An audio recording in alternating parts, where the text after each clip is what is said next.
प्राचीन भारत में श्रवण कुमार नाम का एक आदर्श पुत्र था। उसके माता पिता शांतनु और ज्ञानवती जन्म से ही नेत्रहीन थे। उन्होंने घोर तपस्या के बाद श्रवण कुमार को पुत्र रूप में पाया था। श्रवण कुमार का पूरा जीवन माता पिता की सेवा में ही बीता। वह उनके बिना कुछ किए पिए भी रह सकता थे, लेकिन माता पिता को कष्ट नहीं होने देते थे। घर के सारे काम वही करते, उन्हें भोजन करते, सहारा देकर चलाते।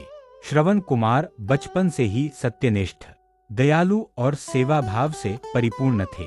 तीर्थयात्रा और कांवड़। एक दिन उसके माता पिता ने इच्छा प्रकट की, पुत्र हमें तीर्थों के दर्शन करा दो, यही अंतिम इच्छा है। श्रवण कुमार ने बांस की कांवड़ बनाई, दोनों ओर टोकरियां बांधी, उनमें माता पिता को बैठाया और कंधे पर उठाकर पैदल तीर्थयात्रा पर निकल पड़े। वह उन्हें गंगा, यमुना, प्रयाग, काशी जैसे पवित्र स्थानों के दर्शन कराते रहे। दुखद घटना। एक रात वे जंगल में रुके, माता पिता को प्यास लगी। श्रवण कुमार बोले, आप यहीं रुकिए, मैं पास के सरोवर से जल लाता हूँ। वह जैसे ही पानी भर रहे थे, उसी समय अयोध्या के राजा दशरथ वहां शिकार पर आए। पानी की आवाज सुनकर राजा दशरथ ने हिरन समझकर शब्दभेदी बाण चला दिए। वह बाण श्रवण कुमार को लग गया। अंतिम वाणी।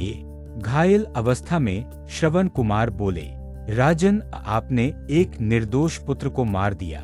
मेरे माता पिता अंधे हैं, वे मेरी प्रतीक्षा कर रहे हैं। यह सुनकर वे विलाप करने लगे और बोले, माता पिता का विलाप और श्राप। राजा दशरथ स्वयं माता पिता के पास गए और सत्य बताया।